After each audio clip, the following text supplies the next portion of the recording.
Welcome to Hope for Anxiety and OCD, episode 111.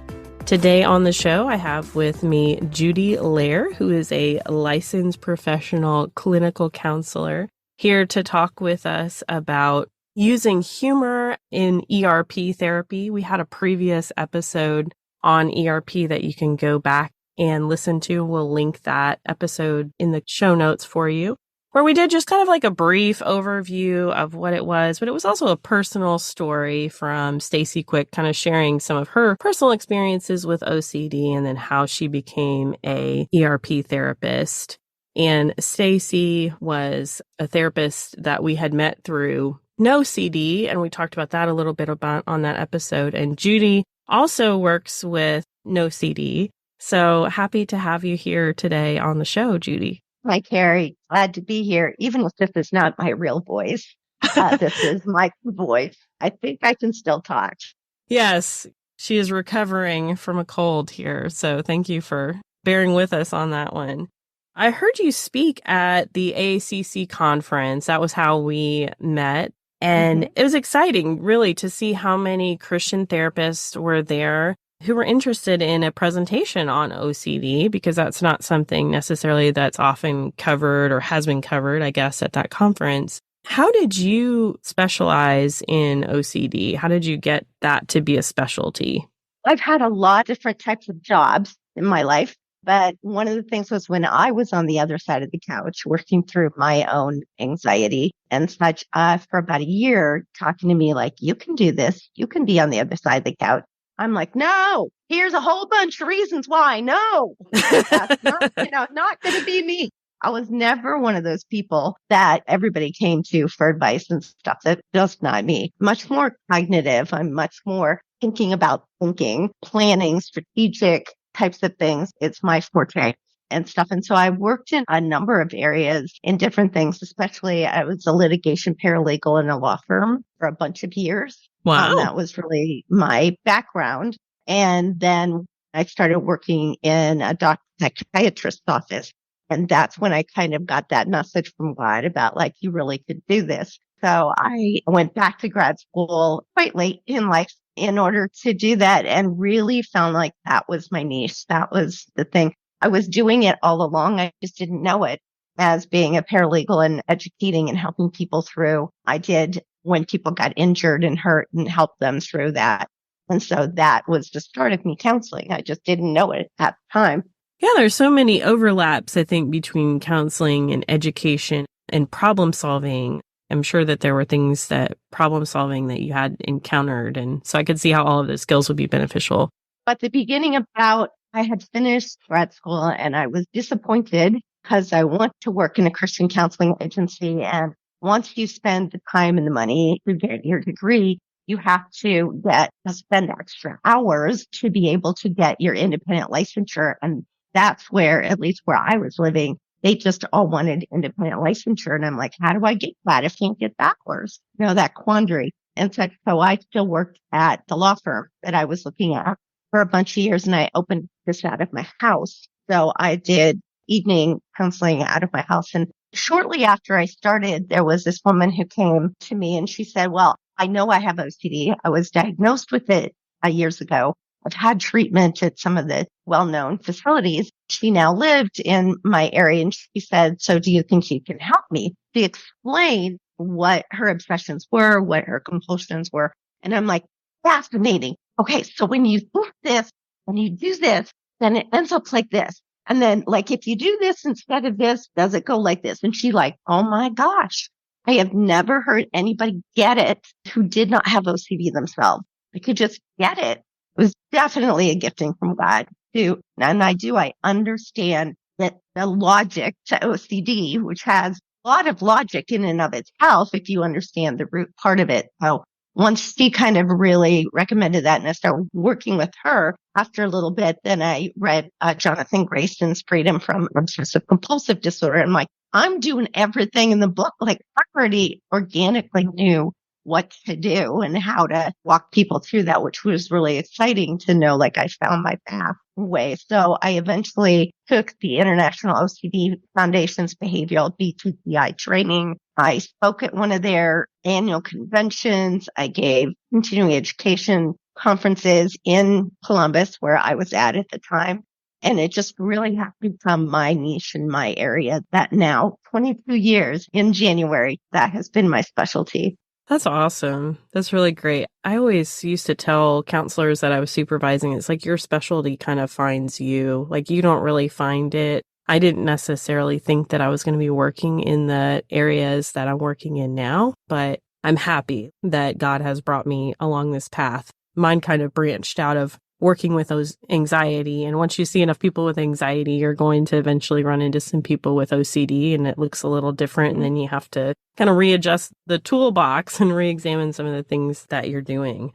We talked on that previous episode about creating hierarchies in ERP, the idea behind it that you're exposing yourself to some things that are uncomfortable slowly, starting with some smaller things and then gradually building up to the more scary stuff. You use a helpful analogy with your clients about a haunted house. Will you go through that with us, just kind of like you would tell a client?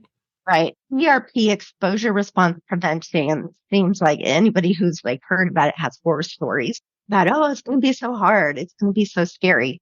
But using the framework, thinking about a haunted house, if you've ever been to an actual haunted house, there are two things that you know to begin with. Number one, you know that nothing in the haunted house is designed to physically harm you.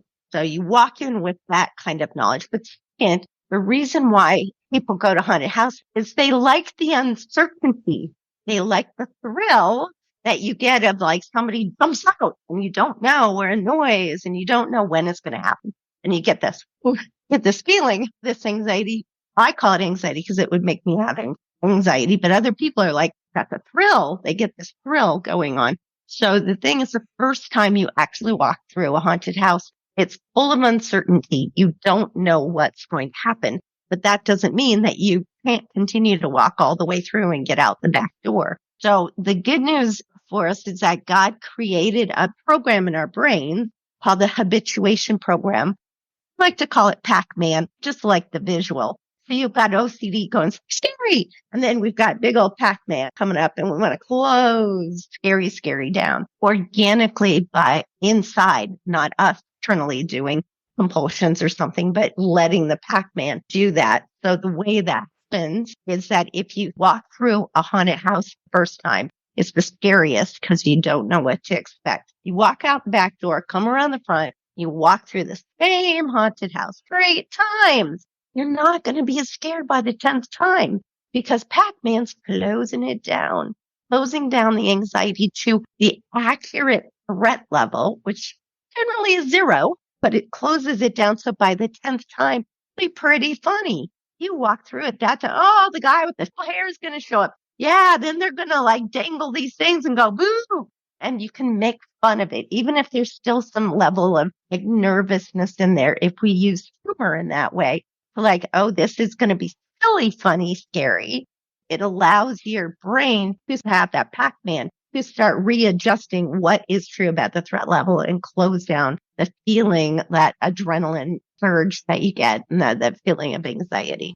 Talk about that a little bit more, just the inaccurate threat level related to OCD. Like OCD is telling you that something is going to be super scary, horrible, awful, but like your brain that's the malfunction there. Yeah. And that is key to OCD versus like generalized anxiety disorder. With CAD and other anxieties, there's still a thought or what if kind of thing to it, but your brain is able to quickly, if you use some logic, you use some cognitive behavioral stuff, kind of, is it really true? Is that really that scary? Has that happened before in the past? If you use some of those CBT kind of things with generalized anxiety, your brain is like, oh yeah, that's not really true. Calm down. But when it's OCD, it's like, no, maybe not that one, but another one and another one and another one. And they pop up all over the place like that. So the key in terms of understanding if you have OCD is the inaccurate threat. I call it a malware virus program in your brain. If you think of your brain like a supercomputer that God made that always has this underlying operating system running, just like your technology, you've always got, an operating system running underneath. In our brain, that operating system is internally, it's using our senses. So what we see, taste, touch, hear, smell, it's looking for data. Internally, the data it's looking for are thoughts, feelings, body sensations, and observations. The way it was designed is that if we get one of those pieces of data that pops up, it's a neutral piece of data initially. It brings it to the first program in your brain in the frontal cortex. That program's design is to say, is this piece of data a threat or not a threat? Definition of threat is jump out of a plane without a parachute. That is the only definition. There's no other definition that goes with threat. Anything less than that is on a continuum scale of something that don't really like, gross, that's really terrible. But none of those are threat. And that's where the malware virus program of OCD gets in there. And it cherry picks and hijacks the things that matter to us. And it skyrockets the threat and says, oh, there's definitely going to be a threat here. There must be a threat. Then it starts pushing those buttons with the adrenaline and the neurotransmitters. It makes you feel like there's something going on. And the urgency of now, we have to do it now. We have to figure it out now, know it now. All of that works together to combine to keep the threat being imminent, urgent, right now. And that's the part that with OCD, there is no factual evidence. That is what is actually true right now. You just think it and you feel it. And therefore, you feel like you must do something to fix it right now. That going over and over because you respond to it as if it actually is a threat. And then you create those neural pathways saying this is always a threat. Yeah, that's a really great explanation. Originally, when I went to a 2-day training in ERP with some people from Rogers, and I got nothing against Rogers, by the way. It was just the training specifically really turned me off to ERP because there were a lot of extremes. Just, we're going to ban this behavior. You're not going to be allowed to wash your hands at all, or you're not going to be allowed to pray because you're confessing too much to God. And I walked away just feeling not only was this very rigid, but I felt like I was being asked to torture people. And I'm curious, what you've done is kind of taken some of these principles and used the scientific evidence of what you've learned, and yet added humor and made it more fun, or let's laugh at OCD or make fun of it. Tell me about some of those things that you incorporate with your clients. I feel like that ERP, if you understand from a faith-based perspective, how God made us and the interaction, learning how to do ERP is very much the same sanctification journey that we want to do in life anyway. So we're always that concepts, the broader concepts of struggling with our fleshly nature, Paul talking about doing the things he doesn't want to do and can't do the things that he wants to do. That sounds very much like doing ERP to me, always has. That's why I view it in that way. So I'm looking at what is the root issue here. And the root issue is that the malware virus is scaring me. That's something that matters to me, is really big and scary. And then it tells me I should take care of it. I should do it on my own, which is the opposite of what we want to do in a faith-based journey. Yes. In a faith-based journey, we always want to bring God into things. We want to wait on God. We want to hear truth that God gives us rather than us going ahead and trying to fix things or do it all on our own. So to me, that always made sense in terms of how I do ERP. So I honestly don't ever care if somebody who's afraid of germs ever is able to reach out, grab a doorknob and open the door. I really don't care if they do it with their hand or a paper towel. What I do care about is that actually find the courage to get through the door to find out that really was their brain just scaring them about something. And then they're like, well, I'm going to let you do that to my life. I don't need a paper towel. I'm just going to keep on moving through. So attitude, that's the attitude, is one of the things that I feel like helps move us through things when we're nervous and anxious and scared, kind of that way of Let's go. Jesus, I ride in thy staff is with me. Let's go. Let's move it on. Get to the banqueting table on the other side. That's what I'm looking for, is the ability to have somebody be empowered to walk it out. And humor and creativity is one of the things I see in the Bible so much. Think about, there's some amazing, interesting things that how God does things in the Bible. The biggest one to me is Jericho. So seeing how they won Jericho, that worship band is out front and all the people are behind singing, worshiping God, and then the walls fall down. Like, oh my gosh. There's other things. And then I see other stories about how God used different people or situations that were very creative, that were not the norm of how you do that. And that's what worked, because God is showing that there's all of these interesting, creative ways of doing things. So what I found is humor is really helpful. If we can look at OCD, I have people come up with separating OCD as a separate entity and making it Fred Flintstone or one of the funny cartoon characters, so that you can, like, Fred, I don't know anything about this thing, germs, or my relationship thing. You're Fred Flintstone. No. And even though inside they're going, like, feeling like all of this, if you can make fun of OCD in that way and get your family member to say, you leave my wife alone. And then they're both laughing. And the laughter brings that level of urgency and, oh no, and oh, it brings it down, because you're like laughing at it. Like, you are ridiculous. Like, you just think you know everything. Well, honey, I think you do. Or being overly, yes, you're the worst thing in the world. You know, being dramatic or silly or whatever. Doing it in these creative, silly ways really helps us as people to move towards something scary long enough for our brain to figure out, like, close it down. It's not really actually that scary. Yeah, I think of the two guys in the Muppets that are up in the balcony and they're just yapping around, or somebody that's heckling a comedian. You have that internal heckler. And sometimes it's helpful to, like you said, create that separation, because it all feels like reality when you're in what they call the OCD spiral. It just feels like everything's so real now.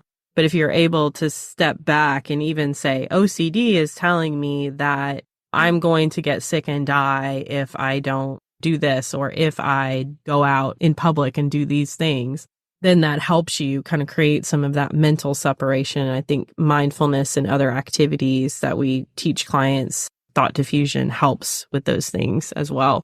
Really important. How God made us. And that's one of the things that I always look for, is something that's sort of organic to how God made us, rather than something so rigid and, like you said, extreme, that whether or not we actually have OCD or not, we're like, that sounds way too far. I would never do that kind of thing. And I just feel like that people lost. So that's a little bit too much of the traditional ERP. And that makes me sad, in terms of understanding that if you work with somebody and with the way we were designed, that it actually helps us to go with the flow. One of the things that when I customize ERP for each client, I always want to find out about, like, their background, things they're interested in, who they are. If somebody is competitive, say in sports or something. I had a teenage client that was like a volleyball player. I'm having her visualize and practice spiking the ball into OCD's face when it's trying to give her a hard time, because that's a natural thing that she does. And she can use it quickly to say, I still feel all of this, but I'm going to picture OCD standing there and I'm going to slam this ball in his face. Or if you're a sports fan like me and you have your rival teams and you're like, oh, that rival team is not going to beat me. No, come on, buddy. You can't beat me at all. I become animated and silly on purpose so that I can show my client that they can be animated and silly. In terms of that, we use whatever types of things in that person's life that they can use as a strength and empowerment strength to stand firm and be able to give some sass and give some, like, you are not the boss of me. Give that one to kids a lot. You're not the boss of me, which they love because they can't tell that to their parents. They can tell that to OCD. Yes, I love it. I could see my daughter getting in on that. If she had all those words right now, she would probably say that. You're not the boss of me. As far as like traditional ERP versus using humor and creativity, a lot of times they'll have people just kind of sit and wait it out, right? Like, let's wait for this anxiety. You're trying to make the anxiety bored, I guess, traditionally kind of wait it out. So you're using some visualizations with people or some other like creative techniques where they can visualize and imagine themselves overcoming OCD in that process. When you're just waiting in the midst of it, you're white knuckling. Well, I hope it goes away soon. I hope it goes away. How long is it going to be? Is it done yet? Is it still here? When is it going to go away? That does not facilitate habituation. That doesn't give the room for Pac-Man to go and close things down. We have to approach it even kind of a fake it till you make it in a more empowered kind of stance. So that's where come up with a bunch of different ways that somebody can be active, but active exposing themselves and going towards OCD, and active while you're waiting for that Pac-Man to do its job rather than just sitting there and white knuckling and stuff. One of the ways that you can do it is that you can say, OCD, oh, I'm so glad you showed up. You're such a good guy. I'm glad you're showing up today. Let's watch some TV. Do you want some popcorn? I'm not going to talk about what you want to talk about. Talk about the TV. Let's just look here. Oh, yeah, you want to talk about this? Yeah, don't really want to talk about that. You can hang around all day you want, but I'm not going to talk about that. Let's talk about making sandwiches. What kind of meat do you like on your sandwich? What kind of pizza toppings do you like? No, I'm not going to talk about what you want to talk about. Let's talk about ice cream flavors or something. So that's a more just calm, peaceful way for folks that like to be just kind of chill and calm, peaceful. You're accepting that OCD is there. You're just refusing to talk about what it wants to talk about.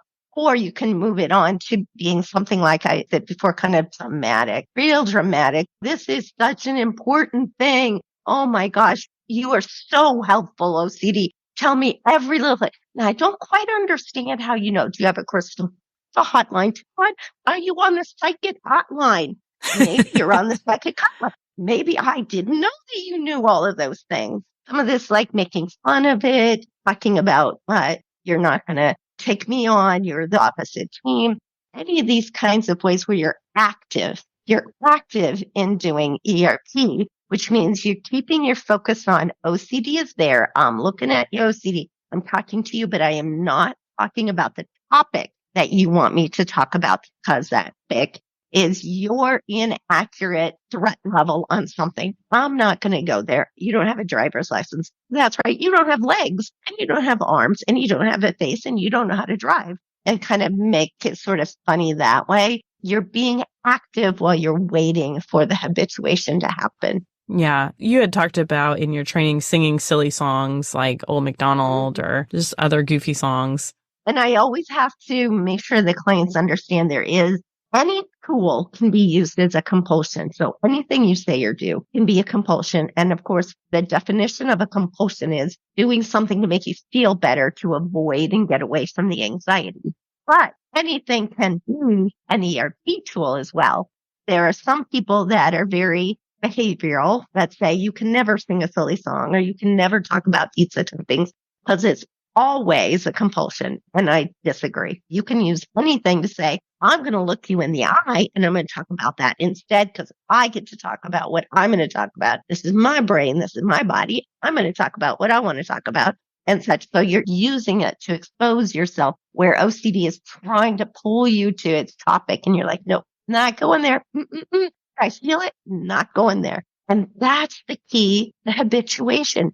It's not to have your hand on the doorknob for 24 hours without washing your hands. And that, yes, maybe that eventually gets there. But it's the struggle, this fleshly nature struggle, that where we choose to live by faith in that way of not giving in to our feelings and our thoughts and our worries. As we do that, and we're an intentional participant, that's what makes that work better. Yeah, I love that verse that talks about working out your salvation with fear and trembling, because it's God that works within you, because we have a part and God has a part. And one of the things that you and I run into in working with Christian clients is we'll have people ask us or say things like, I'm praying, I'm waiting for God to take this away.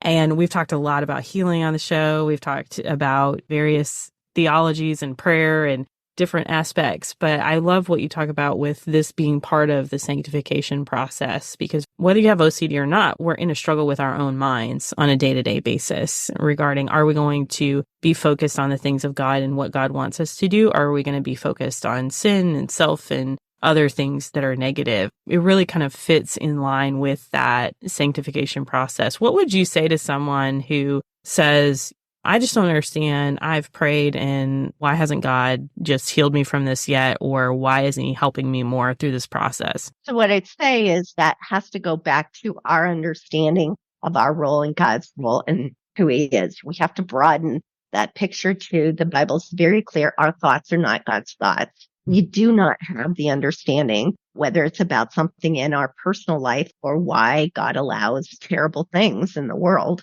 and such. And so it has to go back to, we always make the choice of, are we going to be the ones trying to figure it out and try to get God to answer to us about things that we don't understand and figure out? Or if we understand the parental way of doing things, if you're a parent, you understand that there are things that you say or do with your child that they won't get. They don't understand because their age, their developmental age, or they haven't walked through something yet. And we know why we're asking them to do or not do something. And they just think we're being mean. And they don't get it and they don't understand. And to me, that parallel. I don't understand, God, why you don't take this away from me. I don't understand why you allow things in the world. But if that causes me in my immaturity, that's where I think that comes into our immaturity, back to sort of childishness of like, I want to understand. I'm going to demand that I have to understand. I demand that you explain it to me, whatever that might be, which includes that, why haven't you healed me? Kind of thing, then our immaturity comes out. And that's what I think some of that's a design to show that coming to the surface. Again, our fleshly nature is coming to the surface rather than saying, I choose to believe God is my heavenly Father who's created me and loves me unconditionally. And therefore, everything he does is for my good. And even though it doesn't feel like that and I don't see it that way, I choose in faith to trust that and just walk out. I need to walk out day by day because that's how I get to the healthier place that God wants me to be. That's now how we get maturity, is choosing to walk it out in faith, even when we don't see that may or may not change at any point in time. How do you work with clients dealing with scrupulosity who are having some of these difficulties, like with trusting God with the uncertainties of our faith and life? I have a lot of folks who are like, what if what I'm thinking or feeling, or even the thoughts that I have, like, are sinful. And I'm not pushing them away, talking about not pushing away the scary thoughts, or I'm not reacting to them, then that means in their mind, that means I'm not faithful. I'm sinning because I'm not trying to push things away.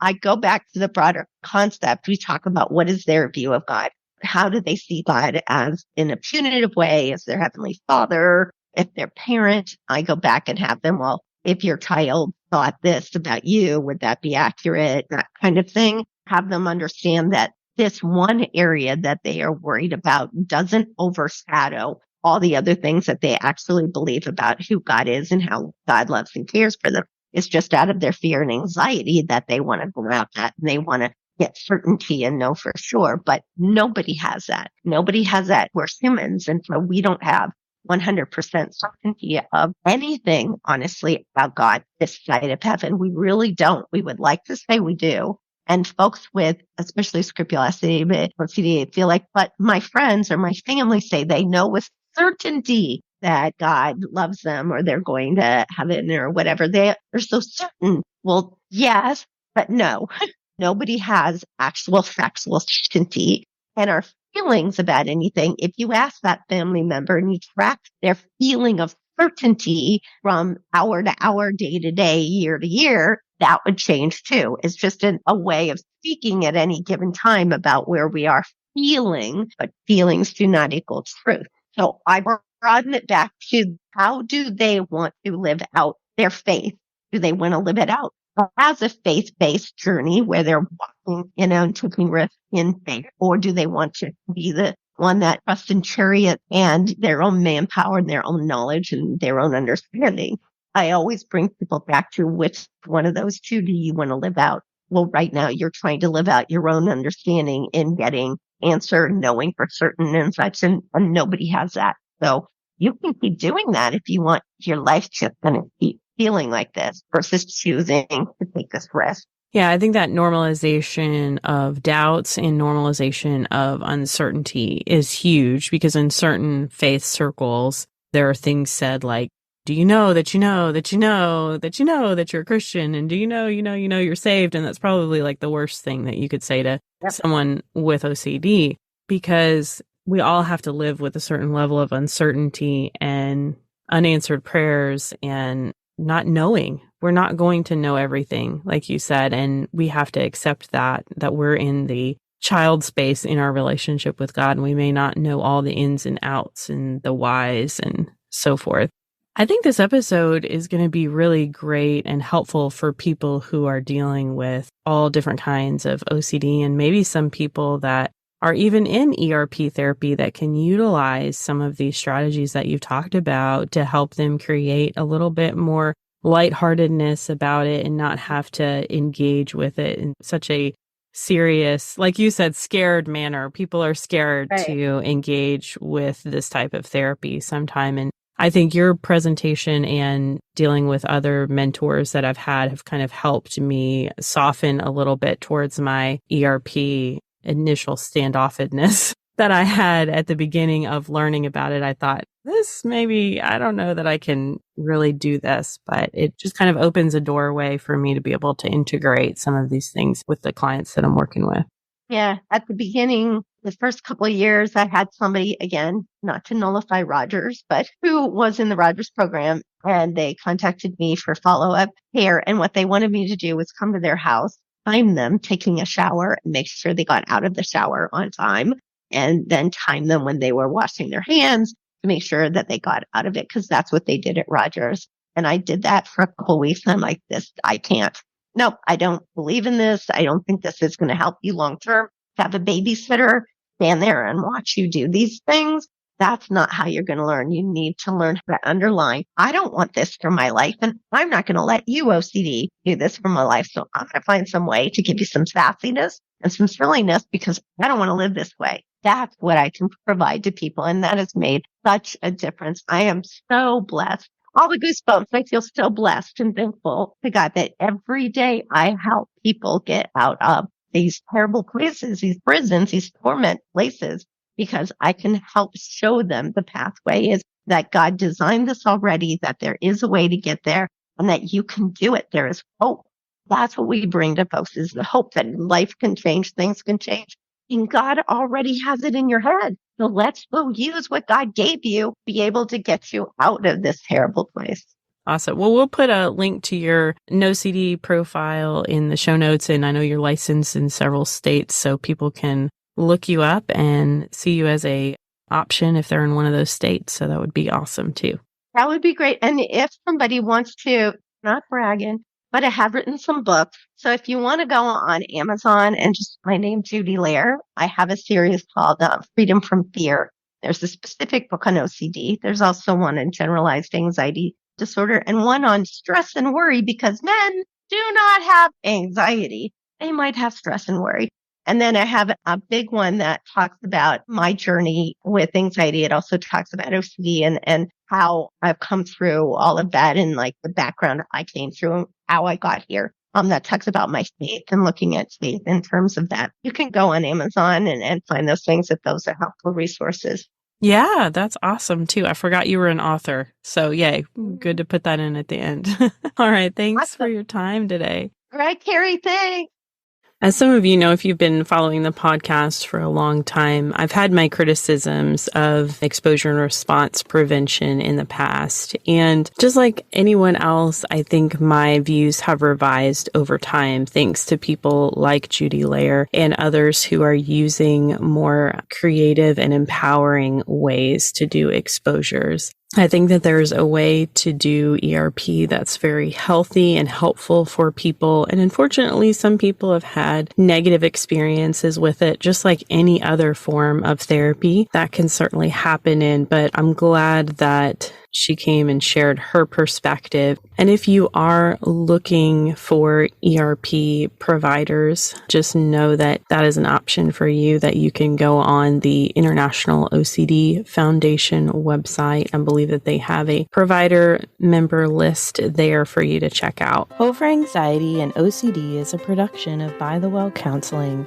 Our show is hosted by me, Carrie Bach, licensed professional counselor in Tennessee. Opinions given by our guests are their own and do not necessarily reflect the views of myself or By the Well Counseling.